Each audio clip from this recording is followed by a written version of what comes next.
Ethereum killer, Bitcoin rival, and industry disruptor.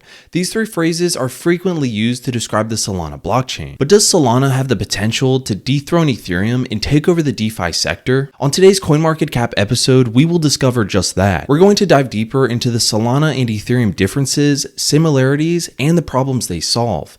My name is Trev, and here at CoinMarketCap, we love making videos about all things crypto, from crypto news to market moves, and to even educational videos just like the one you're watching right now. And if you want something more than just hype and to actually learn about crypto, then make sure to hit the subscribe button down below and to turn on post notifications so you're not going to miss out on the next video. Ethereum, launched by Vitalik Buterin and the team, is a second-generation blockchain. Ethereum came up with the concept of smart contracts. Smart contracts here can be thought of as a legal document where all the conditions are mentioned, and once they are met, the transactions are triggered. For example, now you can write a smart contract that will make sure that James receives 0.1 BTC only after watching this video. Ethereum also took this one step further and became the platform on which developers can build applications using its own programming language, Solidity. On the other hand, Solana was launched by Anatoly Yakovenko, who previously worked at Coolcom and Dropbox as a software engineer. Solana is a fourth-generation blockchain that leverages open infrastructure to provide greater scalability. Like Ethereum, Solana is a decentralized open source blockchain that can support smart contracts and decentralized applications. Solana, similar to Ethereum, is a programmable blockchain that can run multiple decentralized finance operations, and they both offer the capabilities to store smart contracts programs to fulfill transactions only when specific conditions are met. As a programmable system, the decentralized blockchain platform permits users to exchange SOL, ETH, non-fungible tokens, and other digital assets. Ethereum, despite being older and perceived as the superior cryptocurrency, still has its limitations, which Solana has improved upon. Ethereum has made a name for itself as a pioneer of numerous functionalities, which brought about more value in the crypto industry, beyond the conventional crypto utilities such as a means of payment and a store of value. One of the Ethereum utilities that stands out is providing developers with a platform to create decentralized applications, or dApps,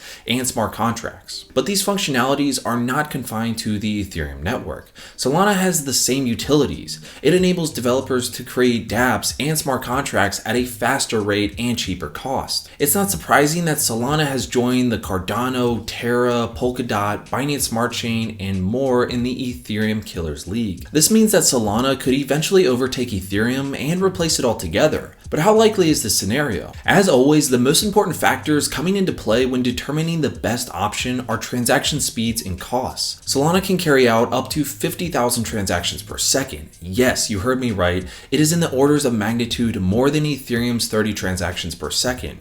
Solana can, in theory, even carry out more transactions per second than Visa, which comes in at 1700 TPS, although they claim to be able to handle 24,000. Transaction fees and scalability is Solana's greatest appeal. According to Solana's website, the average transaction cost is around 0.00025, which is much cheaper than Ethereum. On the surface, Solana seems to be a much more efficient platform. Solana's major selling point is its proprietary proof of history consensus mechanism, developed by Yakovenko himself, which is combined with a proof of stake that enables the platform to process transactions at unprecedented speeds, which is combined with proof of stake that enables the platform to process transactions at unprecedented rates. Simply put, proof of history is a way for validators to keep track of hashes in chronological order. Thanks to a delay function, it is possible to verify the passage of time between two events cryptographically. Anatoly Yakovenko, the founder of Solana, described this in 2018 as a way to encode time as data. In practical terms, this means that validators can process transactions as they come without waiting for a block to be filled, which is why many more transactions can be processed every second. On top of that, Solana also uses a protocol called Turbine, which breaks up information into smaller bits, making it easier to process. The excitement about Solana and its native token SOL is quite understandable. The blockchain mainnet was launched not so long ago in March of 2020 and has since made headlines around the world in what it offers, the ability to process much more transactions per second, and of course the exponential growth in value, with SOL's price growing exponentially. On January 1st of 2021, one SOL was worth $1.51, and as of January 11th of 2022, you could buy one coin for $141.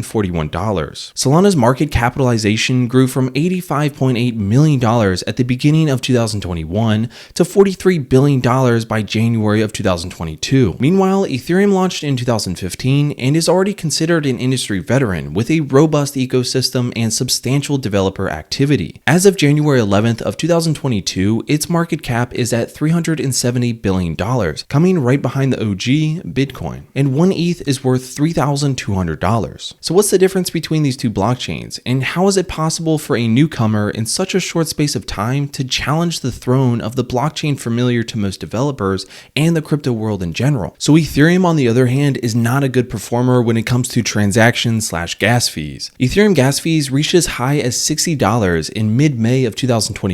The average transaction fee of Ethereum ranges from around $25 to $30. With the integration of Ethereum 2.0, gas fees are expected to decrease. However, gas fees are still substantially higher to its competitors. Although layer 2 chains such as Arbitrum and Optimism are tackling this issue, developers are still leaving Ethereum's platform to look for cheaper blockchains. Ethereum continues to rely on a proof-of-work consensus mechanism. This algorithm creates kind of a competition between miners where they need to solve a complex mathematical problem. Whoever is the fastest wins and gets to add new transactions to the blockchain. The miner then shares the block with the network and is rewarded with ETH. As you might guess, mining takes a lot of computing power, and as a result involves high energy consumption. Meanwhile, the world is trying to overcome environmental issues and climate change, so people have concerns about mining, and in particular, the proof-of-work consensus. The point is that the Ethereum proof-of-work mechanism currently consumes energy equivalent to a mid-sized country like Austria. Although this does not provide the security of the proof-of-work chain, but at what cost? The Ethereum mainnet is currently in the process of moving to the Beacon Chain proof-of-stake consensus mechanism as a part of the Ethereum 2.0, which promises to be 99.95% more energy efficient. And this is probably bad news for miners, but good news for stakers. The Ethereum team expects the merge to be completed by Q1 or Q2 of 2022, and predicts that this change will make the blockchain more eco-friendly and lower technical barriers for anyone to stake, allow for better decentralization, and improve security. On the other hand, Solana has security issues of their own. Recently, Solana experienced a DDoS attack, or distributed denial of service, which is not the first time this kind of attack hit Solana. Could the repeated attacks on the Solana network result from severe design flaws of the network proof of history protocol? Is this a result of the combination of Solana's sacrifice of security for speed while ignoring the consequences of the trade-off? Proof of history allows for deterministic blocks that can easily be targeted by attacks. Solana leaves itself open to be easily attacked as the attackers can predict and pick off the next block producer, in line by being deterministic. Now what about the supply and demand? According to CoinMarketCap, SOL, the native token of Solana, has a total supply of 510.6 million SOL, of which 311 million are already in circulation. Solana has an inbuilt deflationary mechanism as part of its delegated proof-of-stake algorithm. Token holders are incentivized to validate transactions. As a result, all fees paid in SOL are also burnt, which means the total supply is gradually reduced. And did you know that in recent times Solana has been criticized for not being fully decentralized? The reason is that currently 19 validators together control more than 33% of the total stake. Theoretically, if they collude, they can censor/stop the entire network. And when compared to Ethereum, Solana still has a small number of validator nodes, 1,142 working for Solana compared to 200,121 validators working for Ethereum. In the case of Ethereum, it should be noted that Ethereum is not intended primarily as a means of a payment, as in the case of Bitcoin or Dogecoin. There are no inbuilt means of creating scarcity over time. However, there is no cap of the total supply of ETH, the native token of Ethereum. There is a limit of the number of tokens released into the system each year, which is set to be 18 million. This means there is always enough ETH to support operations of the network without creating an abundance that would negatively affect the token value. So this brings us to the question, Solana versus Ethereum, which one is better? One of the things holding many older smart chains back is how transactions are validated. complicated. Interactions between miners or validators on chains like Ethereum can be cumbersome and prevent transactions from going through